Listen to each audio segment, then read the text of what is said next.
கடை மசாலா எதுவும் சேர்க்காம வீட்டில் இருக்க பொருட்கள் மட்டுமே வச்சு வெளியே கிறிஸ்பியாக உள்ள ஜூஸியாக ஒரு சிம்பிளான ஃபிஷ் ஃப்ரை செய்யலாமா? அதுக்கு 3/4 கிலோ மீன் எடுத்து இந்த மாதிரி க்ளீன் பண்ணி வச்சுருக்கேன்.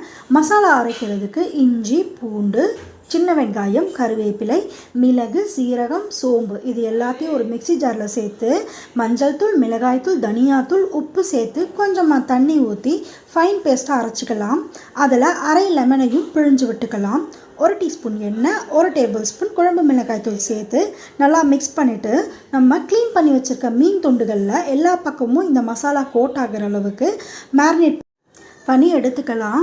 இந்த மீன் ஒரு 2 hours அட்லீஸ்ட் மேரினேட் ஆகணும், அப்போ தான் நல்லாயிருக்கும். இப்போது ஒரு தவா வச்சு தவா சூடானதும் கொஞ்சமாக நல்லெண்ணெய் சேர்த்துக்கலாம். நீங்கள் தேங்காய் எண்ணெய் கூட சேர்த்துக்கலாம், ஃப்ளேவர் இன்னும் நல்லாயிருக்கும்.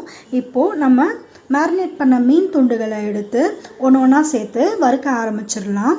இந்த மாதிரி ஒரு பக்கம் வெந்ததும் இன்னொரு பக்கம் மெதுவாக உடையாமல் திருப்பி விட்டுக்கோங்க. இது மேலே கொஞ்சம் பச்சை கருவேப்பிலையும் தூவி விட்டுக்கோங்க.